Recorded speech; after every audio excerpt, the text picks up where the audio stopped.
បាទបងប្អូនខ្ញុំចង់បង្ហាញការបិទ screen ទូរស័ព្ទបងប្អូនបិទ screen ទូរស័ព្ទហ្នឹងបិទដល់បងប្អូនមើលបាទលោកបងប្អូនចង់បិទ screen ដល់ខ្លួនឯងអីអាចមើលវីដេអូរបស់ខ្ញុំបានបងប្អូនចាំខ្ញុំចាប់កម្មតាមរបស់នេះបាទមានកណាត់នេះឬក៏យើងមានកណាត់អីបាននេះយើងកណាត់ទូរស័ព្ទយើងមានកណាត់អញ្ចឹងហើយវាមានជា spray ចឹងដែរបាទជា spray អញ្ចឹងដើម្បីយើងបាញ់ទឹក spray ហ្នឹងបាទនេះ spray ហ្នឹង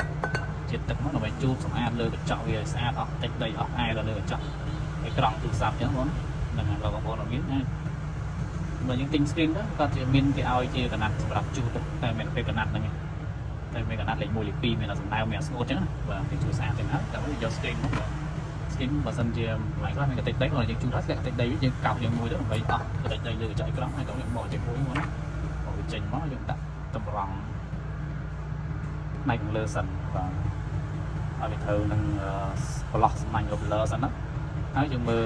ផ្នែកនេះឲ្យវាស្មើគ្នាតទៅទៀតយើងអានឹងលើស្មើហើយយើងមកមើលម្ដងថាវាទៀងខាត់មកព្រមពេកឬក៏វាទៀងមកឆ្វេងស្ដាំពេកយើងមើលតាមនឹងអញ្ចឹងបងណាចានេះយើងខាត់ព្រមពេកអញ្ចឹងរុញវាលើទៅអូខេដល់មកមើលឆ្វេងស្ដាំស្មើគ្នាហើយយើងទម្លាក់ពឹបហើយយើងដៃមើលអូគៀនមកពីវាចេះ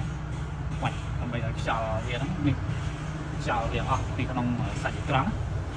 បើខ្ញុំមើលនឹងភ្នែកចេះហើយណាមួយវាដាច់ភ្លើងហ្នឹងឡើយមិនភ្លើងអស់ភ្នែកចឹងឃើញនៅខ្យល់នេះ